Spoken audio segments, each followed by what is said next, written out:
I spent the last few weeks watching every video about mistakes people did in their 20s, so we won't have to repeat them. Let's go!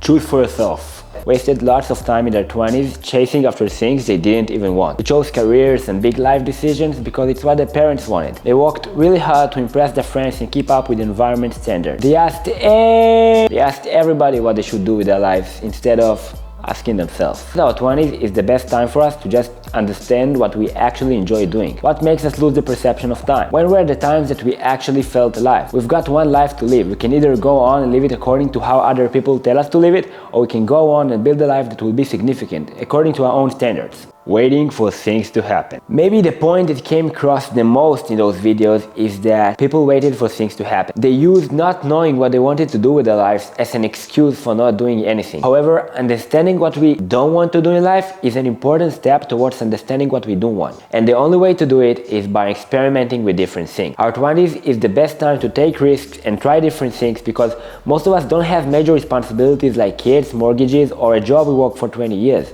It's the best time we will have to try different things and try to understand what we actually want to do. Regret is better than what if.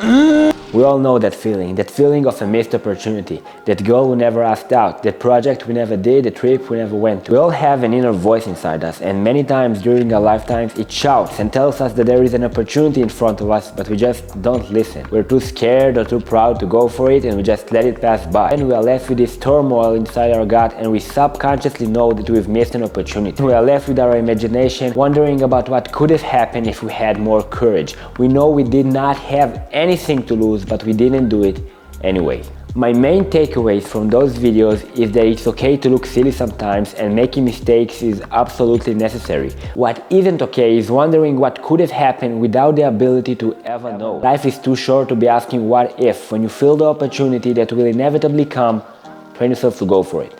Comparison is the enemy. I think it's one of the biggest problems in the social media age. We look at those 16-year-old dropshipping millionaires, we look at those young entrepreneurs with their amazing lives, and what most of us do is one of two things. The first one is that we start thinking that we are just lame and not talented enough to be like those successful guys. Awful. Self-esteem, fucked. The second option is that we just burn ourselves out because it's the only way to succeed.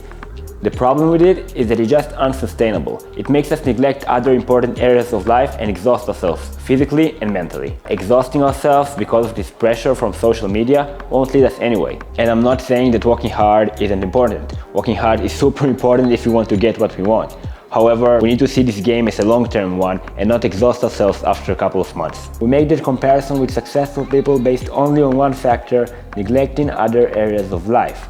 Life is much deeper than any specific factor. Focus on your story. We need to understand that we cannot win the comparison game. Somebody will always be in a better position than us. The healthy and sustainable way to grow and succeed is by focusing on being better than yesterday every single day.